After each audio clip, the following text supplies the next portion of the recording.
Hello dearest friends, welcome back to my channel, Diana and the Book Hunt. It is already the month of June, so it's time to wrap up all the books that I finished in the later part of the month of May. I have a recent reads video for the first part of the month, and I'm going to link it up in the cards if you haven't checked it out yet.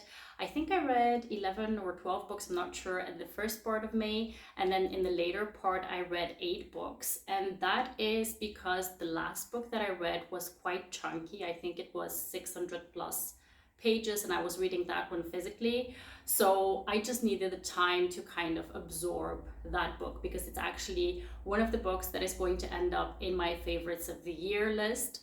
So I really am excited to share about all the books that I read in the later part of May. Stick around to see, because the last one I'm going to discuss is going to be my favorite one, and there's a little bit of like a mixed bag of books. Some of them I really enjoyed, some of them were kind of duds, so I'm just going to quickly run through them and tell you about the tropes and what I enjoyed about them and what I didn't for some of them. So yeah, let's go ahead and dive in.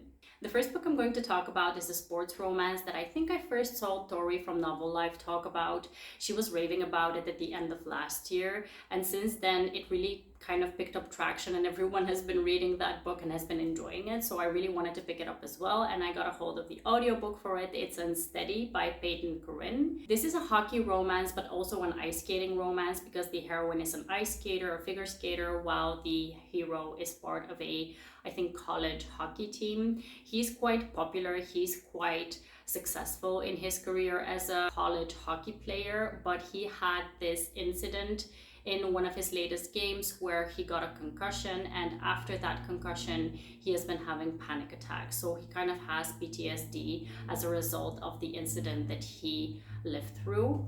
And then the heroine, she's a figure skater who uses the same rink as the hero, and one morning when she arrives quite early to exercise and to do her routine, she sees him having a panic attack, and she helps him out through the panic attack, and they kind of get friendly before they move into romance territory. He definitely is smitten with her, but she is in a very difficult predicament of her own. She has a very difficult family life, so she's more focused on what is going on at home than on her own feelings and kind of pursuing a romantic relationship.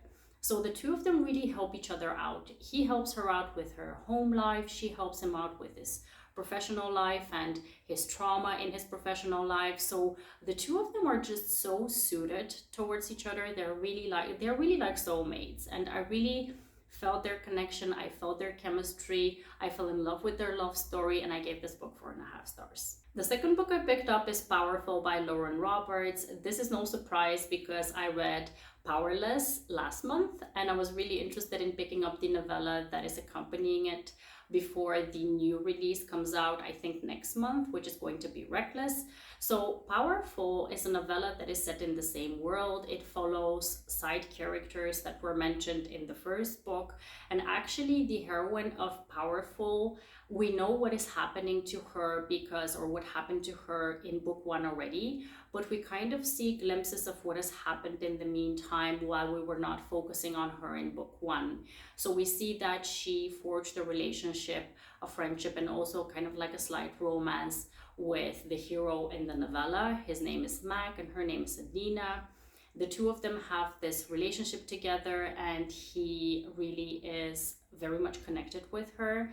He has certain powers that are very dangerous for him to possess, and we find out what happens to Adina in book 1, but we also see how that impacts him in the novella as well.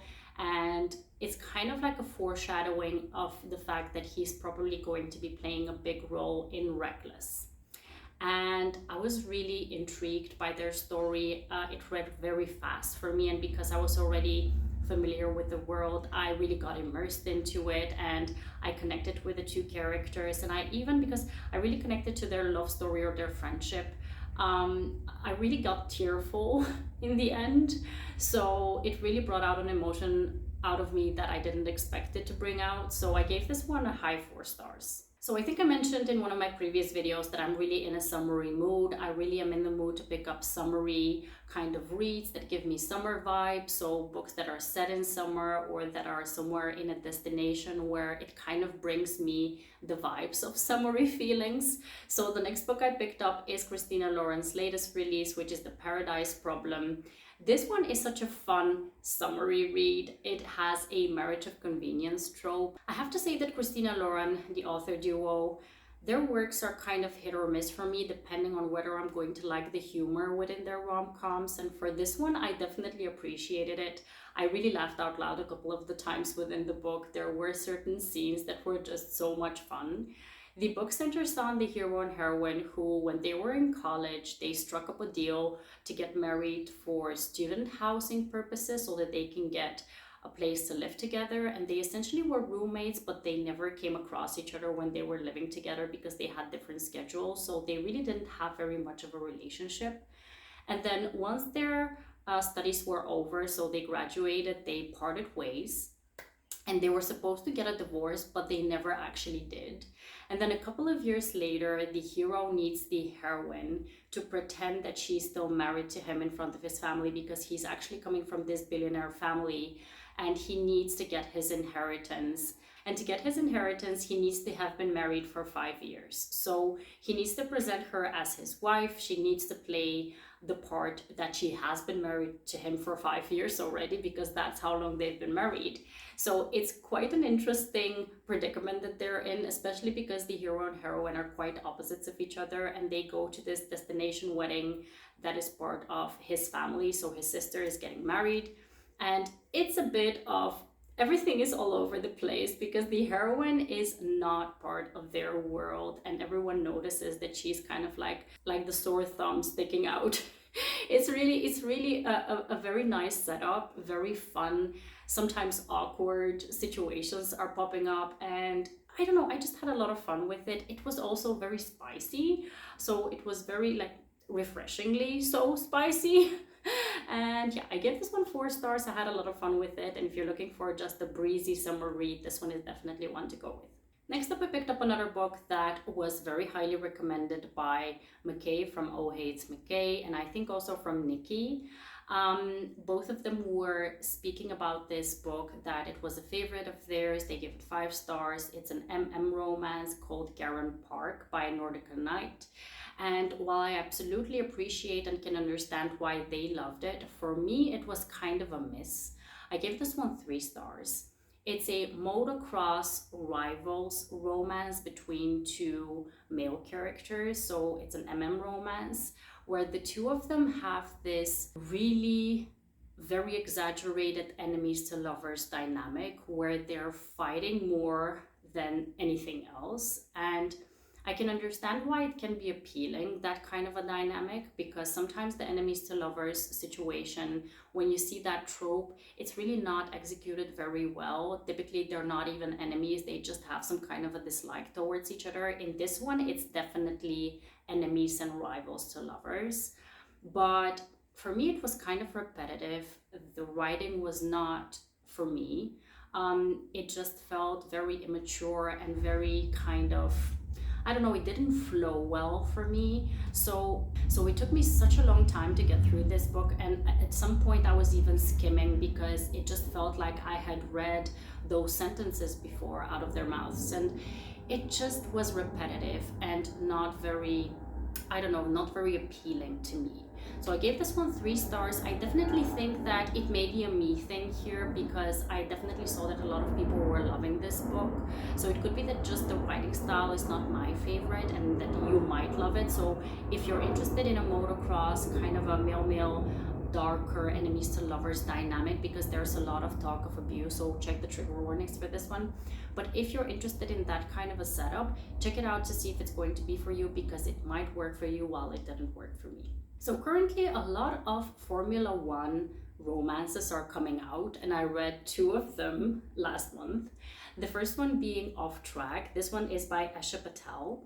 This one is very interesting because if you go on Goodreads, it has such low reviews. Everyone has been kind of hating on this book. I'm so thankful that I didn't go on to Goodreads before I picked it up, because I might have been influenced to not pick it up if I had read the reviews.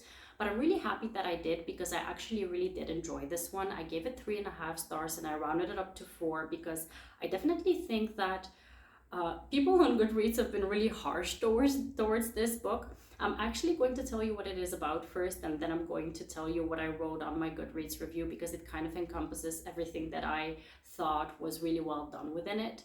This one is involving 2 Formula One racers, one of them being a guy who has been kind of high up on the ratings. He's the contender to be like the winner for the not Grand Prix, I'm not very good with Formula One terms, I'm sorry, so of the whole tour.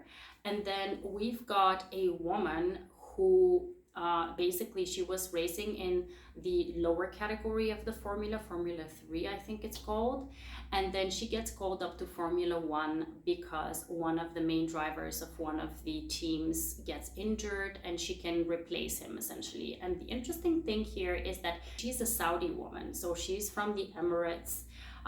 In the Emirates, until a couple of years ago, women were not allowed to drive at all. And for her to be on that level and being allowed to drive in Formula One is just such an accomplishment. And I really love the representation for that. I also loved that this book really focuses on the Formula One races.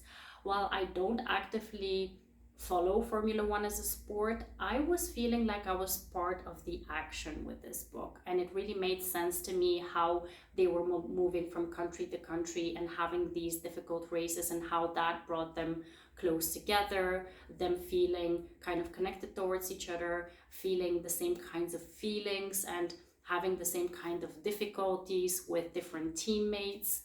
And it just made sense to me. I felt their chemistry. I felt that the build-up was really well done. I do know that some people had the complaint that it took too long and that the writing was kind of not flowing very much. But I read the audiobook for this one and I really didn't sense that, because I just flew through it. I felt like the story was very concise for me. So maybe the audiobook is the better way to pick this book up. And yeah, like I said, I really enjoyed it. I think I wrote down in my Goodreads review the following, because it has a 3.1 rating, which is quite low. I wrote in my review that I feel like this book has taken a hard hit with the ratings on Goodreads. The writing could definitely be better, and I know that the romance took a backseat to the Formula One aspect. However, there were some great things about it too. First one being that the Formula One races were really represented well. The author created the adrenaline thrill that you're experiencing when you're also watching a race. Also, the female racer fighting against misogyny in a men-filled sport, I love that as well. And then the representation of a Saudi woman competing in a motor racing sport is just amazing in my opinion. So overall, I really enjoyed this book. I hope that if you're interested in picking up a Formula One romance, that you might give this one a chance, because I think that other ones have higher ratings but are not necessarily as well executed as this one when it comes to the Formula One aspect specifically. So yeah, I gave this one 3.5 stars. The next book that I read is another Formula One romance. This one has a higher rating on Goodreads, but I actually rated it lower than the last one. This one is called Cross the Line by Simone Soltani. This one is also a release that came out just a couple of weeks ago. It focuses on a Formula One racer and his best friend's sister. And it also focuses on her being someone who has just graduated. She doesn't know what she wants to do with herself, and she gets an offer to be kind of part of the social media team for the Formula One team that he works for. So essentially they're working together, they're traveling together, they have this forced proximity, they have this relationship that has already been brewing for some years because they've known each other since they were kids, and they've had this attraction together for quite some time. But because she is his best friend's little sister, he never kind of made a move, except for that one time when he kissed her, and since then she has been off limits for him. And the thing with this one is that it's another kind of brother's best friend romance that did not specifically work for me because they were keeping their relationship a secret from the brother. I don't like that within that trope. And then additionally, this book was entirely too long. It wasn't focusing on the Formula One too much. It actually kind of gave me the vibe that the hero was not very good at the Formula One aspect. There was this kind of setup that he was kind of sabotaged into not being the best on the grid, but at the same time, it just felt off for me. And additionally, I just don't know, it took too long, it didn't flow well. So for me, this was a 2.5 to 3 star read. I really didn't enjoy it too much. It took me a while to get into it and to finish it. So yeah, if I have to choose between the two, so Cross the Line and Offtrack, I definitely was more intrigued by Offtrack. The next book I picked up on a whim because it just came out on audio and I really was interested in picking it up because the cover was gorgeous and it had this kind of fun vibe to it when I read the synopsis for it. It's called Attached at the Hip, and this one is a reality TV. It's kind of like Survivor marries The Bachelor together, so they're combined together. So we've got like a Survivor type show that also features a dating aspect to it. The heroine at the start of the book, she is an influencer that is part of this acrobatics duo. Her sister and herself have this page where they do acrobatics together and they're influencers, so they have a very big following. And her sister kind of blames her that she's not very serious with kind of being motivated and bringing her own ideas into the content that they create. She's kind of like the follower. She never initiates anything. Her sister kind of shows her tough love and shows her a picture that the heroine doesn't like. And she's like, okay, I'm going to do something for myself to prove that I'm not this kind of pushover or someone who cannot make her own decisions. So she subscribes to this show. She believes that it's Survivor, but it's actually a new spin-off to Survivor that includes a dating aspect to it. And she gets accepted, and the hero, it's kind of unclear at the start who the hero is because it looks like it's going to be one guy, but it could potentially be others as well. And I don't know, I had a lot of fun with this one because there were some laugh out loud situations, and the Survivor, I don't know, the reality aspect was really done well in my opinion. At least I really enjoyed it. And the romance in the end was all right. It wasn't the best, but it was all right. So I gave this one 3.5. Actually, it's 4 stars. I really enjoyed this one, so I'm going to stick to 4 stars. Now, like I mentioned, my favorite read of the month was the last book that I finished, that I read. It's The Will of the Many by James Islington. This book I picked up because I saw Crystal from Crystal's Bookish Life. I saw her review on Goodreads. I was like, yeah, this sounds really intriguing and I want to try it to see if I'm going to like it, because it's a fantasy book that features a dark academia aspect to it. It has this Roman Empire set up to it. It also has a lot of political intrigue within it. It also has a slight romance within it as well. And there's a lot of mystery involved in the whole situation of what is going on. And I was like, okay, I want to try this out. And when I started it, I'm telling you, I could not put this book down. The hero in this book is living in a society that has taken over different parts that were previously other countries and regions, and now they have kind of colonized them, if you will.